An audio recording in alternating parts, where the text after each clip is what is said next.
Om Swastiastu, Assalamualaikum warahmatullahi wabarakatuh. Salam sejahtera untuk kita semua. Perkenalkan, saya Yuri Prima Fitriani, salah satu dosen Institut Bisnis dan Teknologi Indonesia pada Prodi Informatika. Pada kesempatan ini, izinkan saya menyampaikan pernyataan diri dosen dalam unjuk kerja Tridharma Perguruan Tinggi di bidang pengajaran. Nah, untuk mata kuliah yang akan saya bawakan ini mata kuliah arsitektur komputer, di mana pada mata kuliah ini mencakup prinsip DIA, di mana yang pertama itu delivery, interaction, dan assessment. Untuk pemaparan yang pertama, saya akan memaparkan deskripsi mata kuliah, capaian pembelajaran mata kuliah atau CPMK. Yang ketiga, sistem pembelajaran atau metode pembelajaran. Yang keempat, materi pembelajaran. Dan yang terakhir, penilaian. Oke. Untuk identitas mata kuliah, arsitektur komputer memiliki kode mata kuliah BTIW strip 003, dan di mana mata kuliah arsitektur komputer ini memiliki bobot 3 SKS, dan mata kuliah ini biasanya diambil di semester ganjil atau semester ganjil, dan mata kuliah ini berstatus wajib. Pengampunya, di mana pengampunya untuk mata kuliah ini saya sendiri, yaitu Yuri Prima Fitriani. Deskripsi mata kuliah, saya akan lanjut ke deskripsi mata kuliah. Mata kuliah arsitektur komputer ini membahas tentang konsep dasar suatu proses kerja dalam sistem komputer. Nah, dalam hal ini sistem komputer disusun dari komponen atau unit utama, yaitu control unit atau CPU, arithmetic and logic unit atau ALU, dan storage. Saya akan lanjut ke capaian pembelajaran mata kuliah atau CPMK.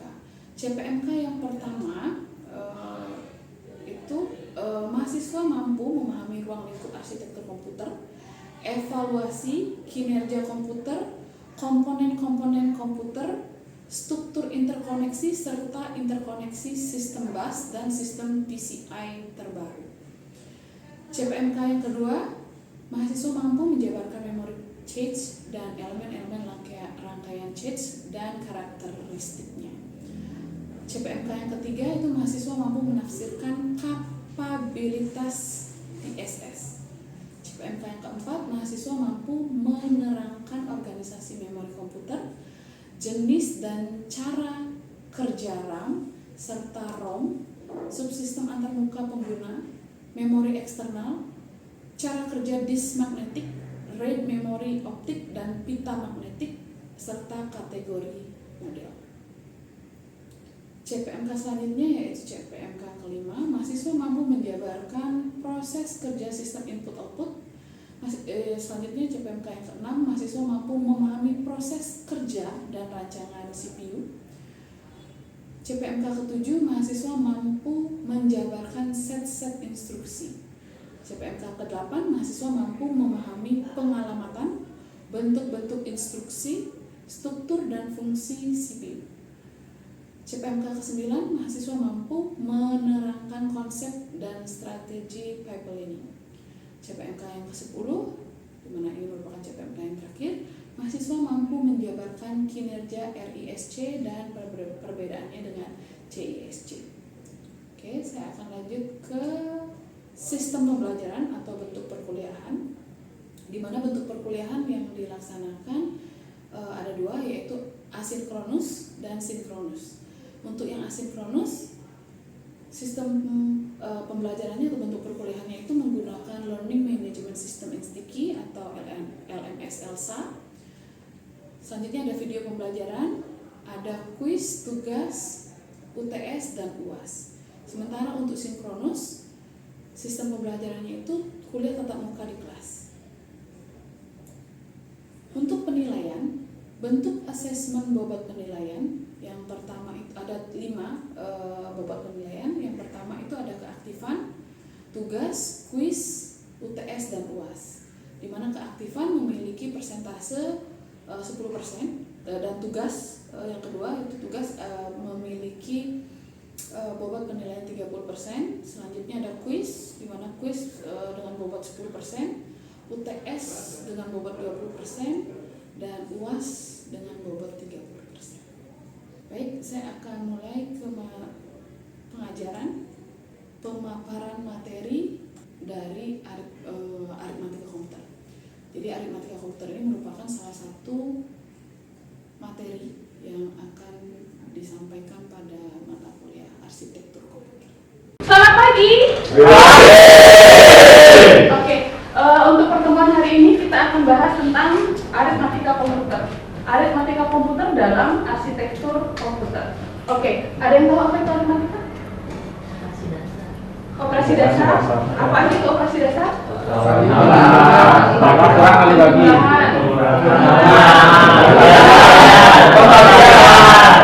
Mantap. Oke. Aritmatika komputer dalam arsitektur komputer ini merupakan cara komputer melakukan operasi perhitungan, di mana operasi perhitungan aritmatika dasar ya, di mana yang seperti yang sudah kalian ketahui, penjumlahan, pengurangan, perkalian, pembagian maupun operasi logika ya. Oke. Di mana dilakukannya aritmatika komputer pada aritmatika dan logika pada komputer, ada yang tahu? Di mana dilakukannya? Di mana? Di bagian mana? Di bagian mana di komputer? Prosesor. Di alu. Apa itu alu? Alu bukan alu yang ini ya, bukan alu binatang. Alu, apa itu alu? Alu? Lupa. Logic unit. Arithmetic? Logic? Unit.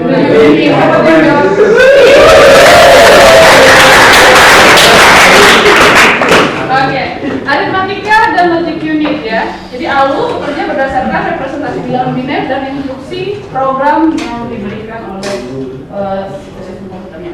Oke, di mana dilakukannya? Jadi ALU ya. Di ALU, di mana ALU ini merupakan bagian dari mikroprosesor. Ya. Oke, ALU atau arithmetic logic unit itu merupakan inti dari unit pemrosesan sentral atau CPU ya. Jadi si ALU ini merupakan sentralnya CPU yang bertanggung jawab untuk melakukan operasi aritmatika dan logika tadi. Oke. Untuk representasi bilangan, jadi komputer ini menggunakan sistem bilangan berbasis 2 atau bisa disebut dengan bilangan untuk merepresentasikan angka, dan ada beberapa cara ya untuk merepresentasikan bilangan bulat, integer, dan bilangan pecahan atau floating point di dalam komputer. Oke, kita ke operasi aritmatika dulu ya. Di mana aritmatika ini seperti yang sudah kalian ketahui itu meliputi penjumlahan, pengurangan, perkalian serta pembagian ya. Dan instruksi aritmatika ini ya khusus diberikan kepada ALU untuk melakukan operasi aritmatika dan logika pada data. Jadi contohnya nih, ketika Anda menjumlahkan 2 angka di komputer, ALU akan menerima instruksi penjumlahan, mengkonversi angka-angka tersebut ke bentuk biner, melakukan operasi penjumlahan pada bit-bit biner, dan menghasilkan dalam bentuk biner yang kemudian dikonversi kembali ke format yang dapat dibaca oleh kita sebagai pengguna komputer. Kita ke sistem bilangan, di mana seperti yang sudah kalian ketahui ya, desimal itu basis 10, simbolnya dari 1 hingga 9 ya. Karena 1, 2, 3, 4, 5, 6, 7, 8, 9 sama 0 sampai 10. Dan biner seperti yang kalian ketahui, biner terdiri dari 2 terdiri dari 0 dan 1. Jadi nggak ada angka 2, 3, 4, 5 di biner ya. Selanjutnya oktal 0 sampai 7 dan heksadesimal 0 sampai F. Oke. Ini adalah tabel ya, 8 bit kode binernya. Ya, seharusnya nggak perlu dihafal karena kita akan belajar, selanjutnya kita akan belajar mengkonversi desimal ke biner. Caranya gimana mengkonversi desimal ke biner? Kalau mungkin sejauh ini yang kalian tahu biner itu adalah 0 dan 1 aja ya.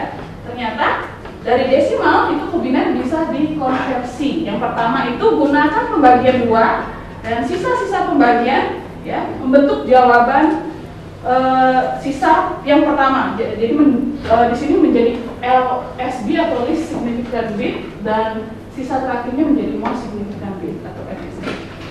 Ini adalah contoh untuk mengkonversi bilangan desimal ke biner. Nah kalau desimal ada simbol angkanya yaitu ada 10 di bawahnya. Itu berarti menandakan bahwa 67 itu adalah bilangan desimal.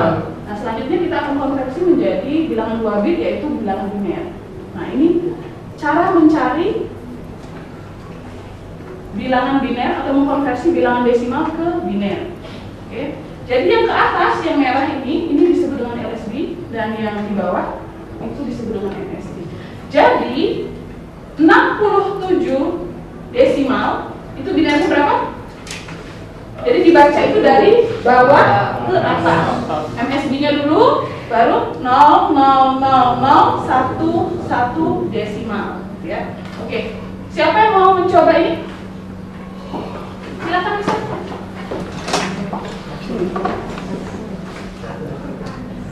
Mengkonversi 21 desimal ya ke ini ya. Sama dengan 10101 biner. Siapa yang dapat hasil yang sama? Atau mungkin ada hasil yang berbeda? Sama semua. Oh, sudah ya orang-orang benar. Mau maju yang nomor 2? 25 desimal. Ayo siapa lagi yang mau? Oke.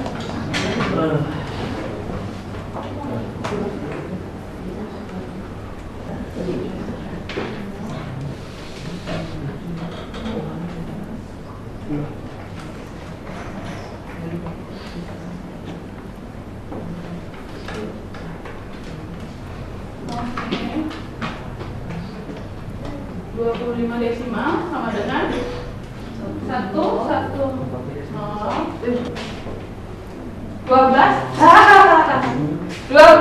bagi 2 6, sisa 1 enggak? Iya. Kalau tadi lebih nolnya lebih ya, lebih di sini nulisnya. Sebenarnya dari pembagiannya udah benar. Terus yang ini berarti 25 desimal sama dengan 11001 biner. Iya. Jadi salah satu ternyata 12 bagi. Jadi kalau dia genap karena dibagi 2 pasti habis. Yang sisa 1 itu pasti yang ganjil. Ini ganjil sisa 1, ganjil sisa 1 karena dibagi 2. Oke? Oke, kita coba lagi soal yang ketiga. 1010 140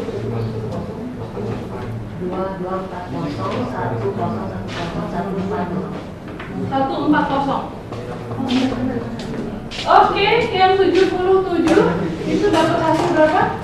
1001101. Oke, baiklah. Ada yang lain? Ada yang berbeda? Spesialis berbeda?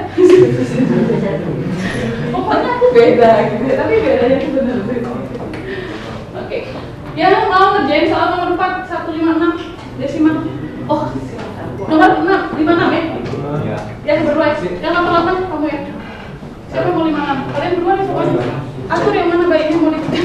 Bebas saya. Bebas.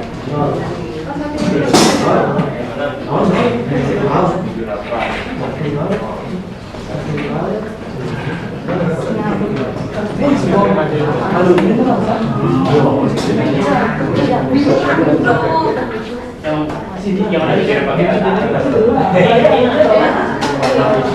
Iya. Ini kamu yang 56 kali. Gimana? Yang mana? Nah, dia udah 56. Cuma dia yang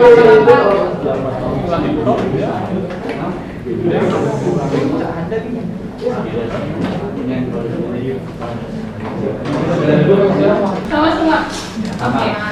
Yang pertama itu hasilnya yang 16 itu hasilnya 10.000 bukan 10.000 10000 gitu ya. 10000. Nolnya ada 4, enggak bukan 5. Oke, selanjutnya yang 25 11001 ya. Yang selanjutnya yang 77 1001101. Benar ya? Benar. Ya. Oke, selanjutnya 156 Nah, 100111110. Selanjutnya yang ke 5 itu 88. Habis semua ya? Habis semua sih berapa tuh ini? Berapa itu? 1.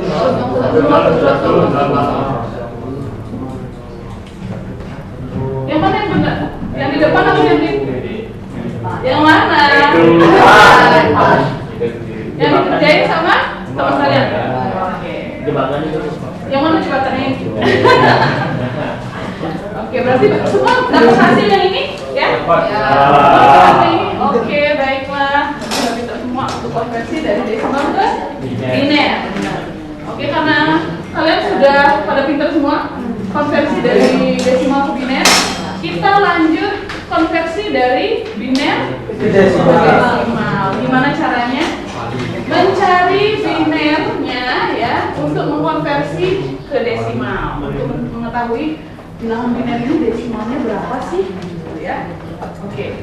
Jadi proses konversi dari biner ke desimal itu merupakan proses perkalian setiap bit pada bilangan biner ya dengan perpangkatan 2, di mana perpangkatan 2 tersebut berurut dari kanan ke kiri.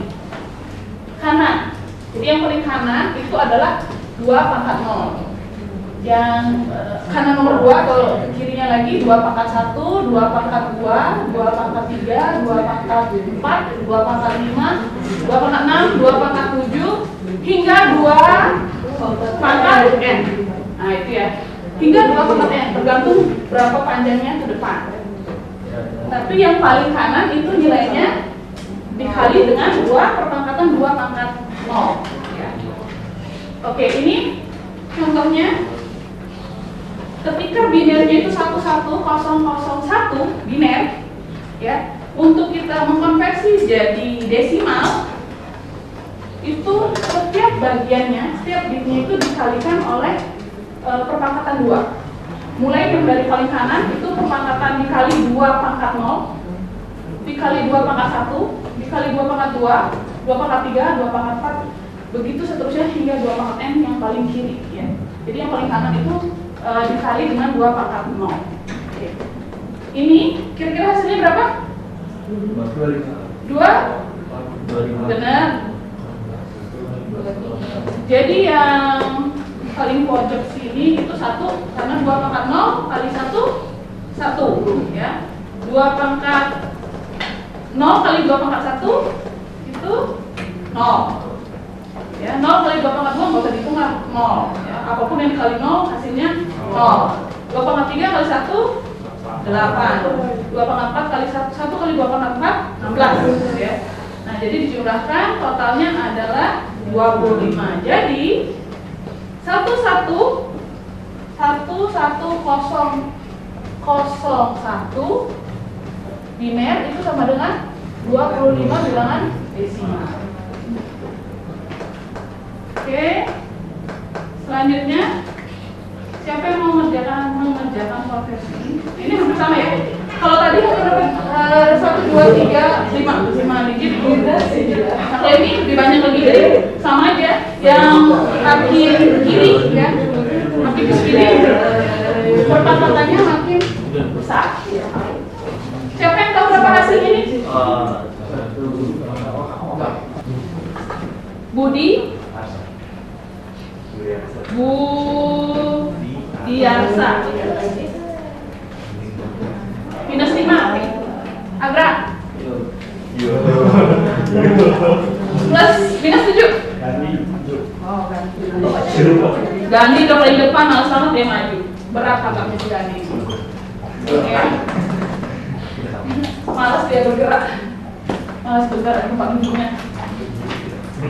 Si Agra aja semangat walaupun terjepit tuh di tengah-tengah. Oke, dikit lagi. Kita ke penjumlahan dulu ya. Oke, penjumlahan biner. Penjumlahan biner. Tolong biner ya. Ini bukan desimal tapi biner. Nah, ini adalah rumus penjumlahan biner di mana rumusnya 0 tambah 0. Masih masuk akal di sini. Masih masuk akal semua sih sebenarnya ya. 0 tambah 1.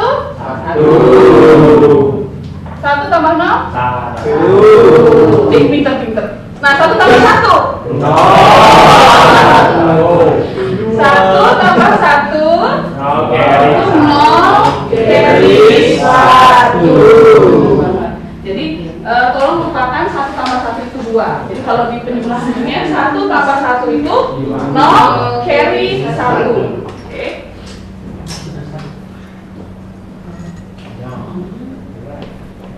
Contohnya nih, 3 tambah 4. 3 tadi berapa ya? 3 tambah 4 7. Kalau 3 itu binernya 0 0 1 1 ditambah 0 1 0 0. Siapa yang bisa ngerjain? Berapa hasilnya? 1